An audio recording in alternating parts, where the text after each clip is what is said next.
The infinite and eternal truth, Brahman, pervades the whole universe.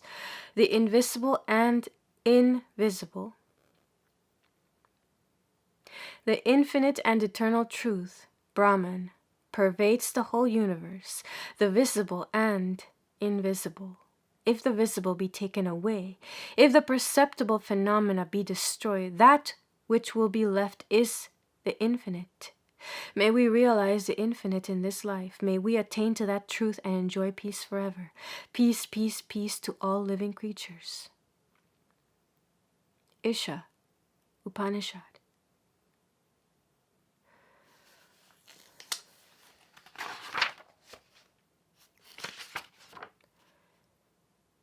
The knowledge of God is not so commonly spoken of in India as the knowledge of the true self. Self-knowledge reveals the knowledge of the real nature of the Absolute and of the Supreme Deity. Ordinarily, we use the word self in the sense of ego, but the term self-knowledge does not mean mere knowledge of the ego. The ego in us is the actor, thinker, and perceiver. That which performs all the functions of the body and mind is generally known as I, or ego. But it is only the reflection of the absolute Brahman, which is the source of all intelligence. The ego is the image of that divine spark within us, which gives it vitality and makes it do all works mental and physical. So when we speak of self-knowledge, we do not mean simply the knowledge of the lower animal self or ego, but also of the higher self. The higher self is the same as the absolute which lies at the foundation of the phenomenal universe. The absolute substance or Brahman is beyond space and time. Consequently, it is formless and unchangeable. When it manifests itself as an individualized self-conscious entity, it is known as the ego.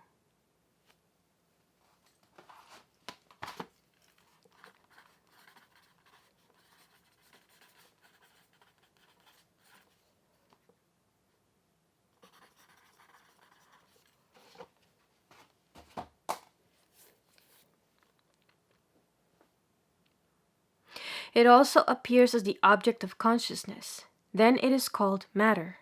The absolute being, however, is neither matter nor is it the same as ego. It forms the background of our ego. Therefore, it is our true self. When we have realized it, we have known God as well as the relation which the phenomenal universe bears to Him. And the best method of becoming conscious of this absolute being is through the realization of our true self, or Atman, as it is called in Sanskrit. Some people think that self-annihilation is the ideal of the Vedanta philosophy, but it is not so. The true self, according to Vedanta, can never be destroyed. If self-annihilation were the ideal, then the self would be subject to change and destruction. It could not be the same as the absolute being. The Vedanta philosophy, on the contrary, teaches that the true self is absolutely indestructible and unchangeable. How is it then possible for anyone to think of its annihilation? Destruction of self is just as impossible as the destruction of the absolute.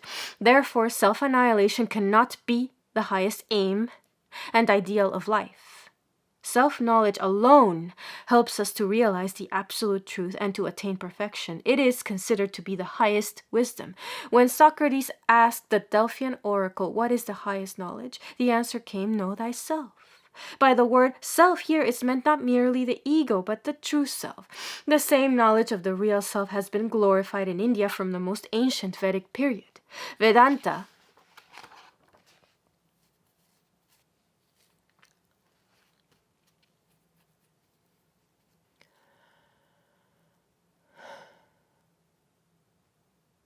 The rationalistic portion of the Vedas describes this self-knowledge as the highest ideal of life. If we wish to know God, we must first know our true self. We must ask within ourselves who and what we are in reality, where we have come from, and what becomes of us after death.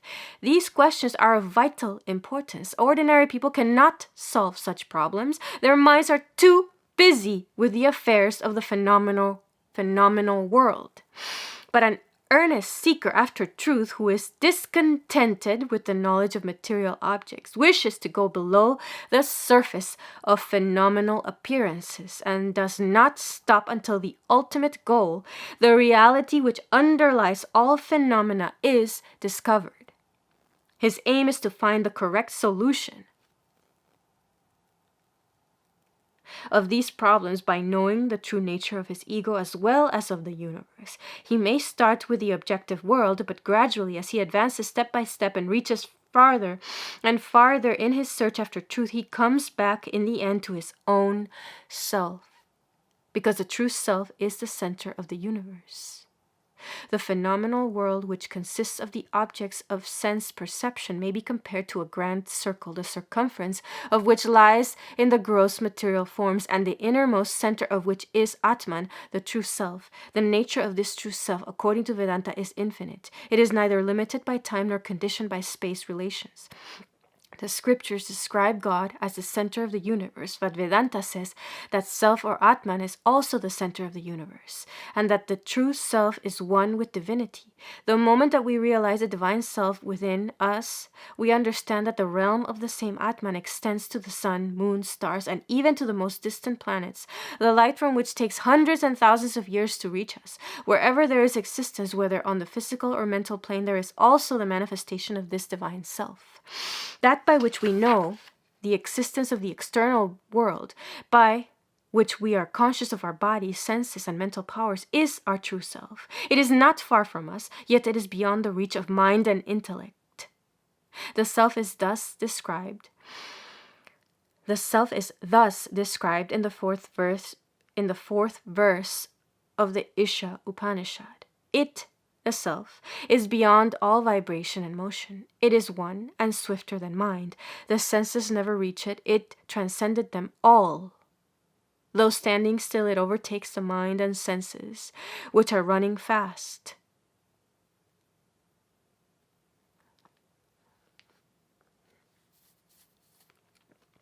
It is the source of all mental activities, sense powers, and the various forces of nature.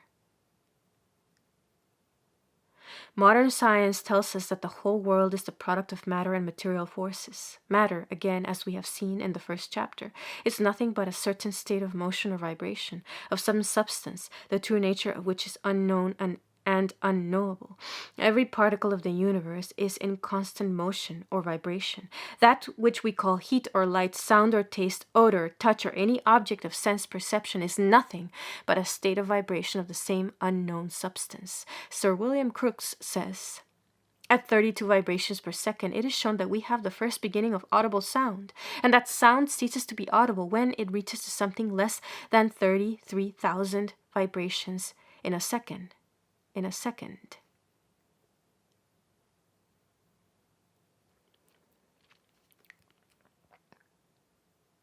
These vibrations of heat and light rays are almost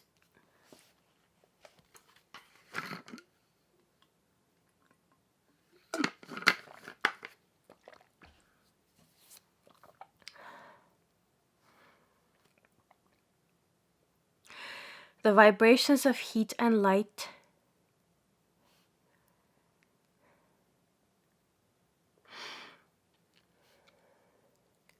The vibrations of heat and light rays are almost inconceivably more rapid. They are expressed in no fewer than 15 figures, whilst the vibrations within a single second of the recently discovered radium are expressed in more than 9 millions of millions of millions. The whole world consists in the vibration of atoms, or the most minute particles of material substance, but above and beyond all this vibration there exists the absolute reality, the true self, which is the source of knowledge, intelligence, and consciousness. It is through this self that we know that there is such a thing as vibration. Here the question rises, who is it that knows that the world is a mass of vibration? Does vibration know itself? It cannot. Motion produces nothing but motion. This is one of the laws of nature which has been confirmed confirmed by modern scientists. Motion cannot produce knowledge. Knowledge is something which is not the effect of motion or vibration, but it is that which enlightens our minds and makes us see and understand that there is such a thing as motion or vibration. Therefore, the Upanishad says, that which does not vibrate is our true self. Search within and see where is that which does not vibrate, which is the knower of all vibrations and actions. It goes faster than mind. We know that mind is the fastest thing in the world. Thought travels faster than electricity or any other current that exists on the physical plane.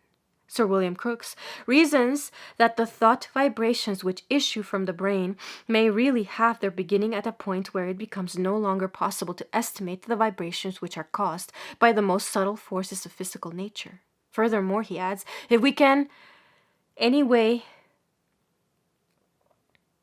realize the concept of a force which is capable of creating thousands of trillions of vibrations in a second, and if we add to this idea that the velocity of these vibrations is equaled by the rapidity, we can see easily enough that thought may put a girdle about the earth in an infinitesimal fraction of time.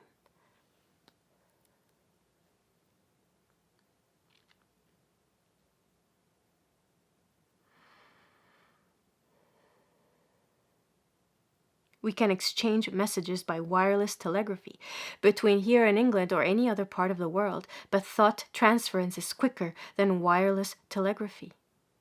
The mind of a person who is sitting here can go straight into the sun, or beyond the sun into the infinite space where the ordinary force of electricity will not reach, perhaps. Even there, the mind can run in the shortest interval of time. Time exists in the mind, What is time? Time means succession in thought. When one thought rises after another, the interval between them is what we call time. So it is subject to mental activity. That which is swifter than mind is the true self.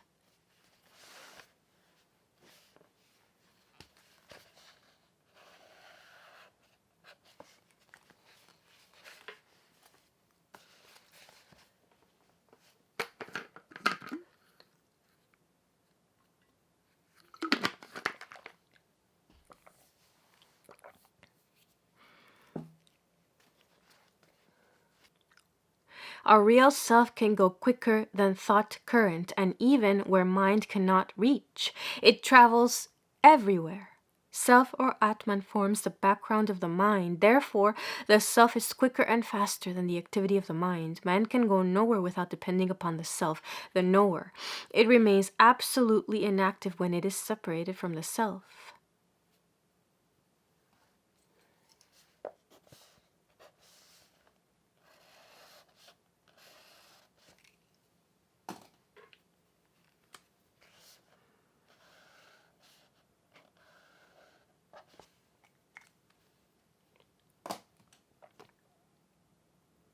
The senses never reach it. It transcended them all.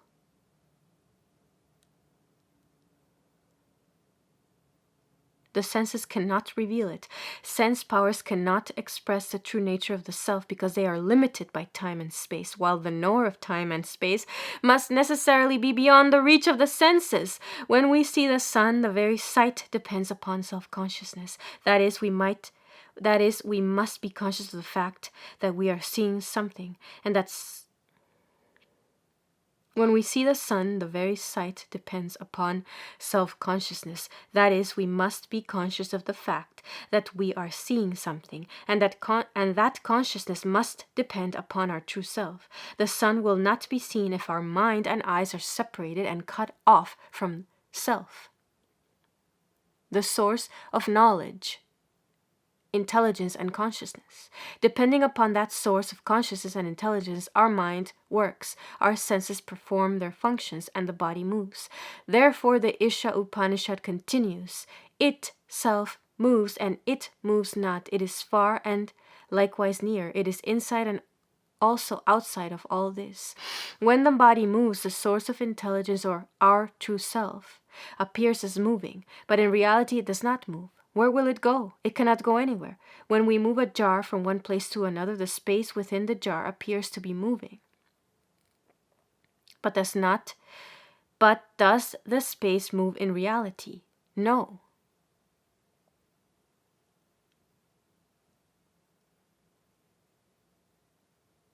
What is it then that moves? We do not know. The form appears to be moving, but the form again is limitation in space. It may be said, if space does not move, then the form cannot move. It seems to be like a puzzle. When we try to answer it at every step, we meet with insoluble problems. The whole of life is a mystery. We endeavor to find some explanation by studying nature, but nature puts us into more confusion. Science does not help us. She takes us up to a certain point, and there she leaves us without showing anything beyond, without telling us what to do and where to go. Such is the condition of our relative knowledge. When properly analyzed, it appears to be a partial expression of the absolute knowledge, which is the real nature of the true self. Relative knowledge, however, will not help us in solving the riddles of the universe. If we wish to know the ultimate truth of the world, we must go beyond nature and seek the explanation in the realm of the absolute